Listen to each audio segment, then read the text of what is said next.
Supreme Commander Zarkon leaned back in his crystalline throne, his four eyes gleaming with amusement as the holographic display showed Earth's primitive fleet.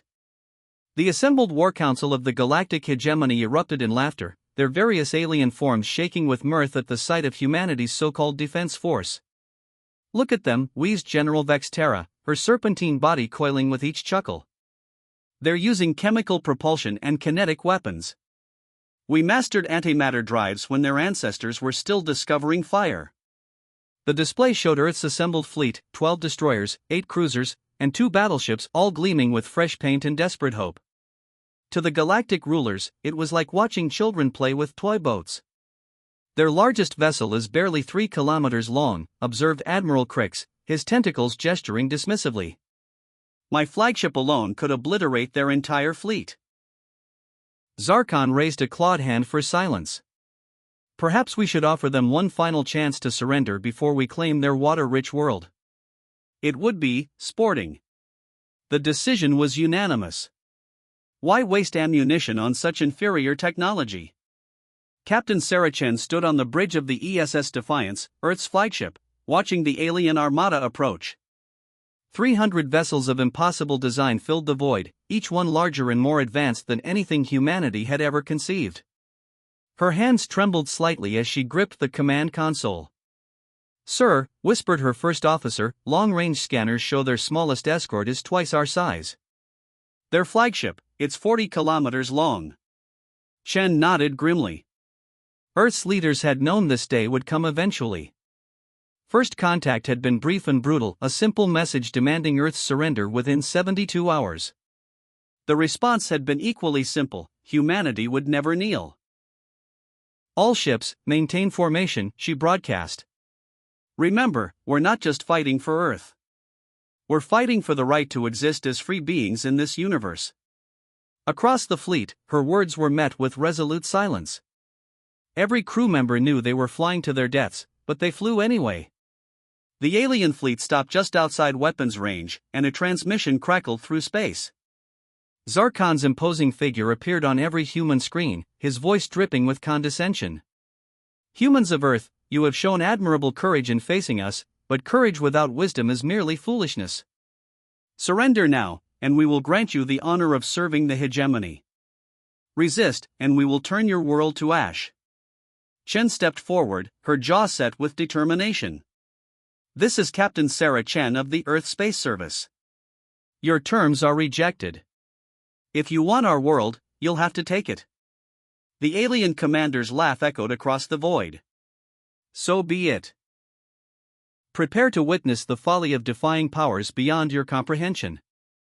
The first wave of alien fighters swept toward the human fleet like a metallic plague. Earth's ships opened fire, their railguns and missile batteries creating a desperate light show against the darkness. For a moment, it seemed they might hold their own. Several alien craft exploded in brilliant flares. But the aliens were merely testing their defenses. The second wave brought capital ships, their energy weapons slicing through human hulls like paper. The ESS Courage vanished in a flash of plasma fire. The Determination broke apart under concentrated bombardment. "Sir," shouted Chen's tactical officer, "we've lost 6 ships. Their shields are adapting to our weapons." Chen watched her fleet die around her, but her expression remained steady. "Signal to all remaining ships. Execute Protocol 7. Across the surviving vessels, skeleton crews began emergency broadcasts while their comrades evacuated to the single remaining transport. Ancient activation codes, hidden for decades in the deepest military archives, were finally transmitted. Deep beneath the Pacific Ocean, something ancient stirred. Zarkon was savoring his easy victory when his sensor operator's tentacles began trembling. "Supreme Commander, there's something rising from their ocean." The holographic display shifted, showing massive displacement as something truly enormous broke the surface. First came the bow, a wedge of dark metal 5 kilometers wide. Then came the superstructure, bristling with weapons that made the alien fleet's arsenal look primitive. Finally, the full length was revealed, a warship 30 kilometers long, its hull scarred with symbols from humanity's darkest conflicts. "Impossible," breathed Admiral Crix. "That vessel, it's using technologies we thought were theoretical." The newcomer's communication array activated, and a voice older than any living human spoke across space. "This is the USS Titan, last guardian of humanity. You have made a grave error in threatening our children." The Titan had been humanity's greatest secret, a warship designed not by current technology, but by an artificial intelligence that had evolved far beyond its creator's understanding. Hidden beneath Earth's oceans for 50 years, it had waited for this moment. When the alien flagship opened fire, expecting easy victory, the Titan's shields absorbed the energy and converted it to power. Its weapons, impossibly advanced particle cannons, reached out across impossible distances and simply deleted 3 alien dreadnoughts from existence.